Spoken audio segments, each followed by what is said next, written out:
Горан Живаљевиќ нема да биде отповикан од својата функција, ниту ќе бидат превземени конкретни мерки од страна на МНР заради неговото присуство во парламентот на 27 април за време на нередите во собранието.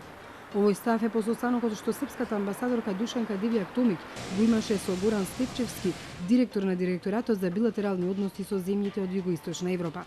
Таа не сакаше да коментира што зборувале со македонскиот представник на МНР повеќе од еден час. Све што е требало се каже е речено. Према томе од мене неćete добити. Барање за публикување на Живаљов. Од амбасадор. Рекла сам све што е требало се каже е речено.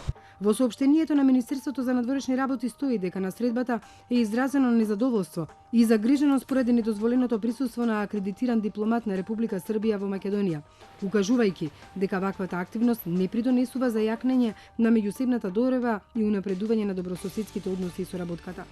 МНР изразило очекување дека во понатамошната меѓусебна комуникација на надлежните органи на двете држави ќе бидат и разјаснети и утврдени сите околности на случајот и следствено ќе бидат превземени соодветни активности во согласност со законите на меѓународното право. Живаљевиќ, кој со толпата влезе во парламентот околу 20 часот и 20 минути и известно време се задржал таму, зателма изјави дека поради својата работа како офицер на БИА бил таму заради информацијата дека во нередите може да учествуваат и лица од Србија, навивачи и екстремисти. Во одбрана на Живаљевиќ денеска се стави генералниот секретар на Министерството за надворешни работи на Србија, Велјко Одаловиќ, кој го повтори ставот на Вучич и Дачич дека не очекува проблеми заради присуството на српскиот дипломат и разузнавач за време на немирите во собранието, туку очекуваат односите меѓу Србија и Македонија да бидат во насока на унапредување. Во истон беше изјавата на српскиот министер за надворешни работи Ивица Дачич, кој смета дека Живаљевиќ не направил ништо што би можело да се протолкува како кршење на Виенската конвенција или дипломатскиот протокол. Nije izvršio nikakvo delo, nije se mešao u unutrašnje stvari Makedonije, prema tome nema nikakvog razloga da se bilo kakav, da bilo ko protestuje protiv nas zbog toga.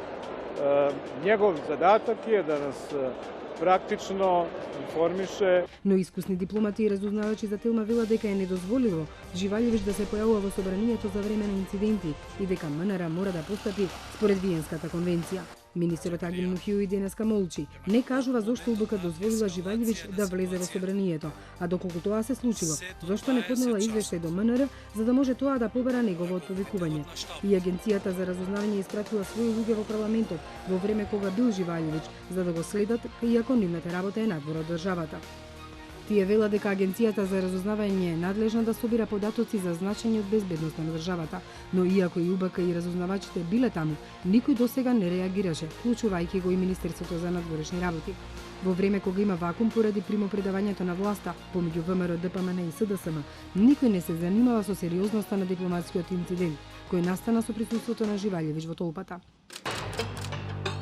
На средбата во Брисел и премиерот Вучич и мандатарот Заев не кажаа дали зборувале за дипломатскиот инцидент. Па нисам чуo да е починio било какво кривично дело или да е учествувao у организованju bilo koga. Imam više lica koji bi mogao odmah da vam navedem od Zenderija do Čačanovskog iz Skoplja koji su bili u Beogradu na demonstracijom protiv mene, pa šta, nisu počinili krivično delo, nisu radili ništa. Не зборувавме за некои си представници на разузнавачки служби или слично. Јас верувам дека институциите на двете земји, тоа се нашата тајна служба, со српската тајна служба ќе изнајдат решение на ваквото прашање. Тоа што се покаже преку медиумите е видливо за сите. Зборувавме за перспективи. Во досегашната пракса, ваков инцидент на дипломат може да се реши со договор помеѓу безбедносните служби за тивко отповикување на дипломатот, како што на Живаљевиќ му се случи во Хрватска по поплаките од тамошните власти.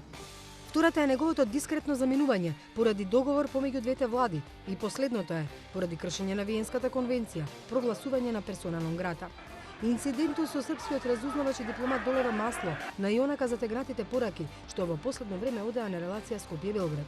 Вучик и во изборната кампања често пати го споменуваше така нареченото македонско сценарио, на што Заев одговори дека ваквите изјави се непријатни за слушање. Повеса на телма дека српски дипломати и разузнавач бил во толпата на ноќта во инцидентите. Ова го демантираа поранешните водачи на шарената револуција. Никогаш не сум организирал протести, ниту пак протестирал против председателот на Република Србија, господинот Вучич. За мене е многу сумнително што ово обвинување доаѓа во истиот период кога амбасадорот на Република Србија се наоѓа во Министерството за надворешни работи на Република Македонија и објаснува што барал српски разузнавач во собранието на 27 април.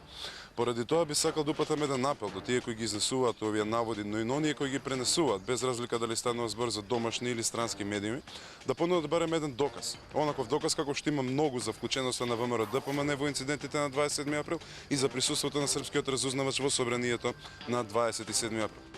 Останува на новиот директор на УБК и новиот министар за внатрешни работи по примопредавањето на власта да решат каква ќе биде судбината на Живалјевиќ, кој го троши третиот дипломатски мандат во Македонија.